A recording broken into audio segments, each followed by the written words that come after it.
మీరు చూస్తే ఈరోజు తెలుగుదేశం పార్టీ ఎన్డీఏలో చేరిక అన్కండిషనల్, ఎన్నికల ముందర చేరాం. మేము ఎప్పుడు కోరేది తెలుగు రాష్ట్ర ప్రజల కోసం, వాళ్ళు ఎదుర్కొన్న సమస్యల పరిష్కారం కోసం మేము అహర్నిశలు పనిచేస్తాం.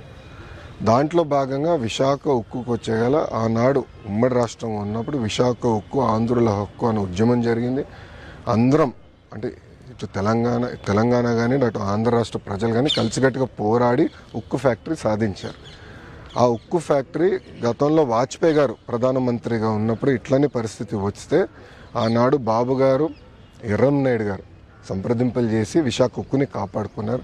అదేవిధంగా ఇప్పుడు మళ్ళీ చంద్రబాబు నాయుడు గారు, కేంద్రంలో ఉన్న నరేంద్ర మోడీ గారి నాయకత్వంతో మన నిర్మలా సీతారామన్ గారు, కుమారస్వామి గారు కలిసికట్టుగా కూర్చుని విశాఖ ఉక్కుని కాపాడుకోవాలంటే వాళ్ళు అదనంగా నిధులు ఇస్తున్నారు. రాష్ట్ర ప్రభుత్వం కూడా అంటే పవర్, వాటర్ సబ్సిడీ ఇచ్చి ఉక్కు ఫ్యాక్టరీ, ఎందుకంటే అది స్ట్రాటజిక్ అసెట్, భారతదేశానికే కాపాడుకోవాలి, ప్రైవేటీకరణ జరగకుండా చేయాలి అనే లక్ష్యంతో మేము మాట్లాడుకుని సంప్రదింపులు చేసాం.